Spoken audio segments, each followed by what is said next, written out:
नमस्कार, आजच्या बातमीपत्रामध्ये आपणा सर्वांचे स्वागत आहे। बघूयात आजच्या ठळक घडामोडी। गेल्या काही दिवसांपासून सामाजिक कार्यकर्ते भूपेंद्र मोरे यांच्या नेतृत्वाखाली नरे गावातील नागरिकांसाठी पाणी देणार त्यालाच आम्ही आमदार करणार ही जल अभियान मोहीम जोरात सुरू आहे। नरेतील पाणी प्रश्नाला भूपेंद्र मोरे वाचा फोडत आहेत। अभियानाला नागरिकांचा उत्स्फूर्त प्रतिसाद मिळत आहे। या अभियानाअंतर्गत श्रीनिवास विहार व अभिनव कॉलेज परिसरातील नंदनवन सोसायटीला मोरे यांनी भेट देऊन संवाद साधला। विधानसभेची निवडणूक लवकरच येत आहे। नेते येतील जातील, आश्वासने देतील, पण नरेकरांच्या पाण्याचं काय हा प्रश्न भूपेंद्र मोरे यांनी यानिमित्त उपस्थित केला आहे। पुणे महानगरपालिकेमध्ये समाविष्ट होऊनही नंदनवन सोसायटी परिसरातील नागरिकांना महानगरपालिकेचे पाणी व ड्रेनेज सिस्टीम नाही, तरीही नागरिक लाखो रुपयांचा टॅक्स भरतात। ही अवहेलना थांबणार कधी?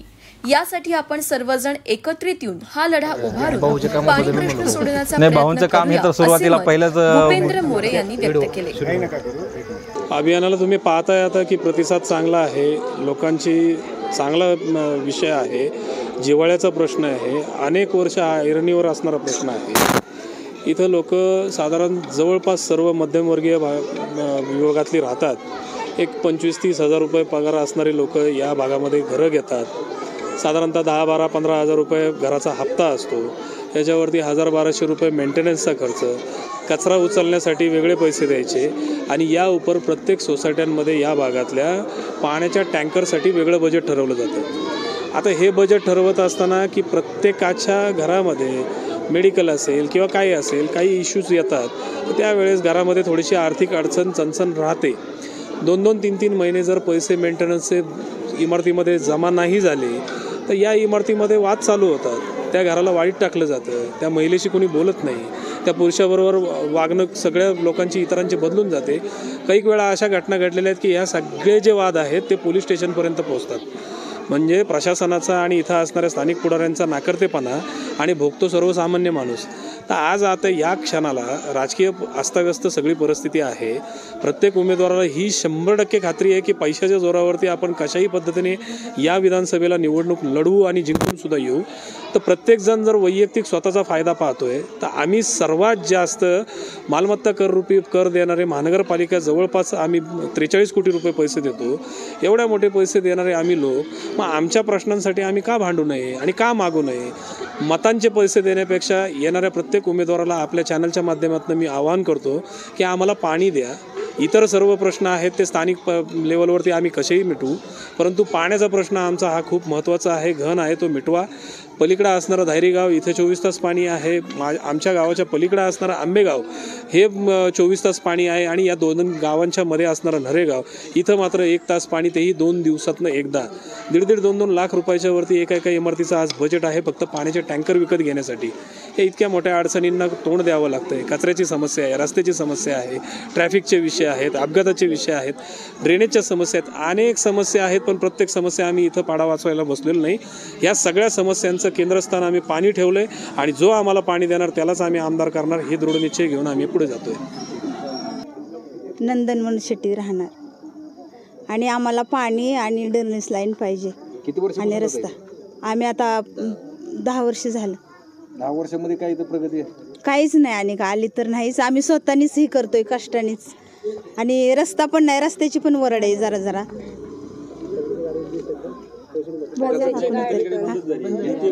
कचऱ्याची गाडी पण पाहिजे आम्हाला।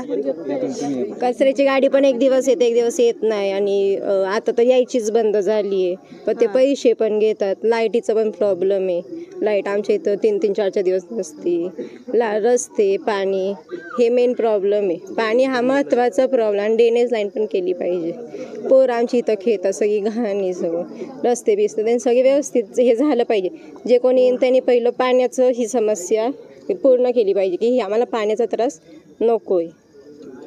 पाणीच नसते उन्हाळ्यात तरी लईच आम्हाला टंचाई. जो प्रश्न उपस्थित केलेला आहे आणि त्याच्यावर जे सोल्युशन सांगितलेलं आहे, जो उमेदवार आपल्याला पाणी देईल त्यालाच आपण मत देणार आणि ही कार्यवाही आधीच व्हायला पाहिजे.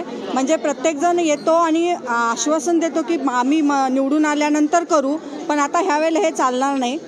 आधी त्यांनी करावं काम, आम्हाला पाणी द्यावं आणि मगच मतं घ्यावीत आमच्याकडून, हेच आमचं मागणं आहे. भाऊंच्या कामाबद्दल काय बोलू? भाऊ प्रत्येक वेळा करत आलेले आहेत, ते अगदी आमच्या घरच्या माणसासारखे आहेत. आम्ही पहिल्यापासून त्यांना ओळखतो.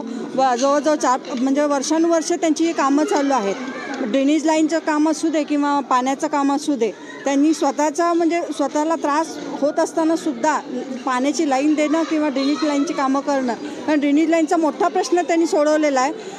जवळजवळ 1-2 महिने ते पाणी वाहत होतं गटारीचं, तर ते पाणी त्यांच्यामुळं केवळ बंद झालेलं आहे. हे अतिशय मोठं काम त्यांनी केलेलं आहे. कारण अक्षरशः कुठे नरकात राहतो का काय असं वाटत होतं आम्हाला जाता येता. अक्षरशः खाली जायची इच्छा नसायची, पण ते काम झाल्यापासून थोडंसं आम्हाला आता बाहेर पडावं असं वाटतंय. ही खरंच त्यांच्या कामाची ही पोचपावते साहेब, आहे ना. महानगरपालिकेचा तर खूप कर मोठा मी भरलेला आहे, पण त्यातून मला आजपर्यंत सुखसुविधा कुठली भेटलेली नाही आणि भेटतही नाही. याच्या आधीही आम्ही ग्रामपंचायतीवर गेलो होतो, त्याही वेळेस आम्ही हेच सांगितलं होतं फक्त की जे आम्ही आमच्या केशातून तुमच्यासाठी तिथं कर म्हणून आणून देतो आहे, तर त्याच्यापायी फक्त 1-2 गोष्टी आम्हाला मिळायला हव्यात. आम्ही काही जास्त कधी अशा मागण्या केल्या नव्हत्या, पण आता सर्वात मोठी मागणी अशी आहे, पाणी तर आहेच, त्याच्याबरोबर सगळ्यात महत्त्वाचा पाणी निचरा करणे म्हणजे ड्रेनेज लाईन. हे आमच्या नंदनवन सिटीसाठी आज जे आम्ही घरं उभी केलेली आहेत, या घराच्या कडेने सर्वांचं पाणी मुरत आहे. ते आमचंच पाणी आहे, परंतु आम्ही टॅक्स देतो आहे. त्या टॅक्स रुपये आम्हाला पहिली ड्रेनेज लाईन महत्त्वाची आहे, ते सर्वात महत्त्वाचे होण्याचं कारण मग घेतलं पाहिजे. पाणी तर हवंच आहे, परंतु जे पाणी येणार आहे तेही पाणी सांडपाणी होणार आहे परत, कारण ते महत्त्वाची गोष्ट आहे की ते सांडपाणी व्यवस्थित झालं पाहिजे. आणि भूपेंद्र भाऊंनी जे बी सगळे मुद्दे सांगितले, आम्हालाही कुठल्याही पक्षाची काही इथं आवश्यकता नाही आहे, कारण आम्ही स्वतःच्या जीवावरती स्वतःच्या हिमतीवरती सगळी जवळपासच्या ह्या जमिनी आम्ही विकत घेऊन स्वतःच्या हिमतीवरती 1-1 रुपया करून घरं बांधलेली आहेत.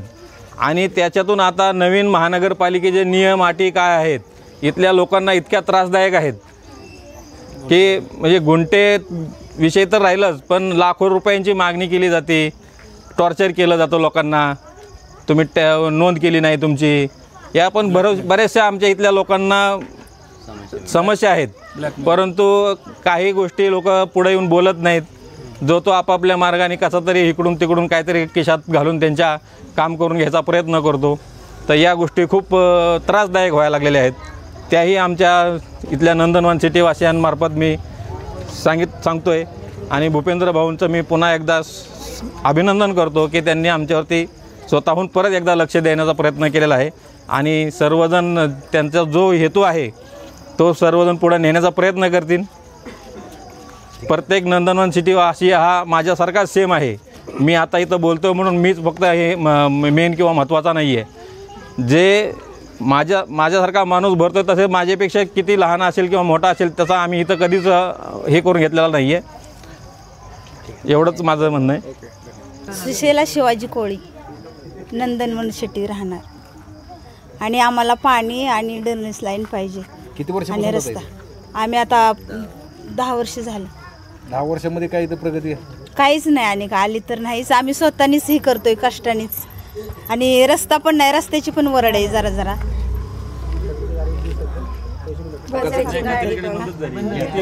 कचऱ्याची गाडी पण पाहिजे आम्हाला.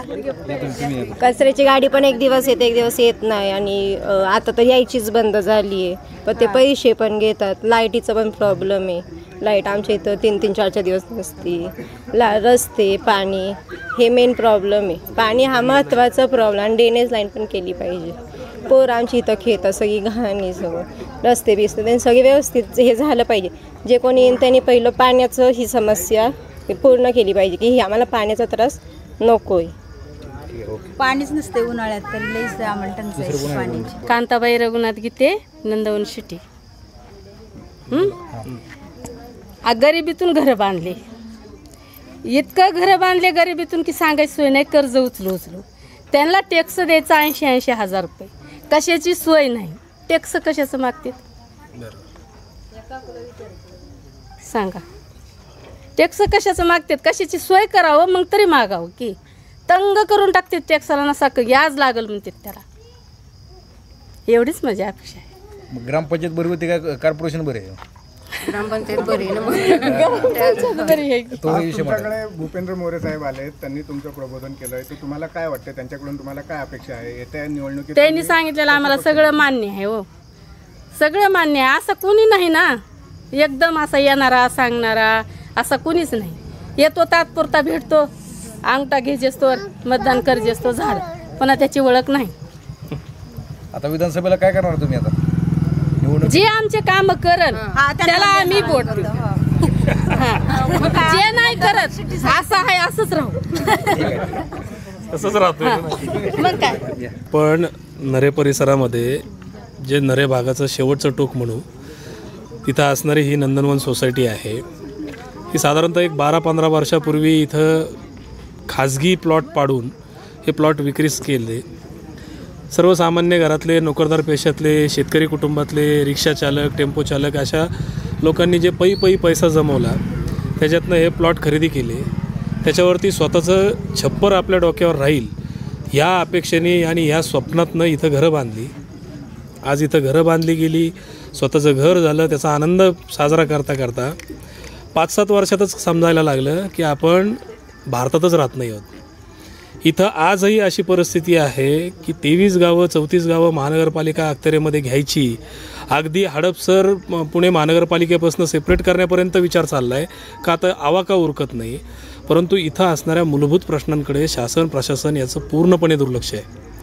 पाणी इथं नाही आहे, ड्रेनेज इथं नाही आहे, कचऱ्याची कुठलीही व्यवस्था नाही आहे, रस्त्याची परिस्थिती खराब आहे, स्ट्रीट लाईट नाही आहे, भटकी कुत्री गुन्हेगारी नाना प्रकारच्या समस्या इथं आहेत. स्वतःच्या घरामध्ये बांधलेले सेफ्टी टँक ओव्हरफ्लो होऊन वाहतात आणि त्याचा निचरा जागेवरतीच होतो. शेजारीच असणाऱ्या बोरवेलमधनं पाणी खेचून ते पाणी पिण्यासाठी वापरलं जातं. म्हणजे ते संपूर्ण आरोग्याच्या दृष्टीने घातक असणाऱ्या अशा प्रश्नांना इथले सर्व नागरिक तोंड देत आहेत. सगळे सर्वसामान्य घरातले लोक आहेत. मग इथं असणारे जे संपूर्ण प्रस्थापित पुढारी आहेत यांनी यांच्यावरती धमकावणं, मतदान करून घेणं, स्वतःचं इप्सित साध्य करून घेणं हेच आजपर्यंत इथं केलं जातं आहे आणि याच्या पलीकडं काही होताना दिसतही नाही. याच परिस्थितीत 15 वर्ष आजपर्यंत कसे कसे काढत आलेत. आता कुठं त्यातही विधानसभेला नवीन राजकीय जे स्थित्यांतरं झालीत त्याच्यातनं एक स्वप्न दिसायला लागले की इतके उमेदवार इच्छुक आहेत तर त्याच्यातून आपला कोणीतरी मसीहा दिसेल आणि आपल्या प्रश्नांना कोणीतरी वाचा फोडणारा भेटेल. आता 8-10 दिवसावरती साधारणतः आचारसंहिता लागेल, सगळ्याच गोष्टी होतील असं काही आम्हाला अपेक्षा पण नाही आहे. परंतु मूलभूत आवश्यकता जी आहे ती म्हणजे पाणी, पिण्याचं पाणी जे आरोग्यासाठी खूप महत्त्वाचं आहे. बोरिंगचं पाणी इथं पिलं जातं कारण टँकर रोजचे घेणं या सर्वसामान्य माणसाला परवडत नाही आहे. बरं घेतले तरी स्वतःची घरं आहेत, तितक्या मोठ्या टाक्या नाही आहेत की साठवून ठेवण्याचं, तर ठेवायचं कुठं. बरं इथं टँकरवाल्यांचा सुद्धा वेगळा रुबाब आहे कारण अंतर जास्त असल्यामुळे इथे किंमतसुद्धा वेगळी आहे. त्यामुळे सगळीकडनं फक्त या नागरिकांची लूट होती आहे. या दृष्टीने जे आपण जल अभियान मोहीम जी सुरू केली आहे त्या दृष्टिकोनातून आज इथं संपर्कासाठी आलो, नागरिकांशी बोललो. उक्त भावना त्यांनी तुमच्यासमोर सर्वांसमोर व्यक्त केली आणि आपल्या सर्व चॅनल्सला कळकळीची विनंती आहे की आपल्याकरवी ह्या संपूर्ण महाराष्ट्राला कळू द्या की फक्त गावखेडीच अजूनही मागास नाही आहेत, तर शहरी भागातला सुद्धा भाग हा मागास आहे आणि इथल्या लोकांनासुद्धा जगण्याचा तितकाच अधिकार आहे जो इतर AC मध्ये आणि इतर सर्व राहणाऱ्या लोकांना आहे. मूलभूत गरजा आहेत, अडचणी खूप आहेत, पण या सगळ्या अडचणींचा केंद्र फक्त पाणी समजून आम्ही आज घोषणा देतो आहे आणि ते दृढ निश्चय करून पुढे जातो आहे की जो आम्हाला पाणी देणार त्यालाच आम्ही आमदार करणार, त्यालाच आम्ही मतदान करणार. धन्यवाद.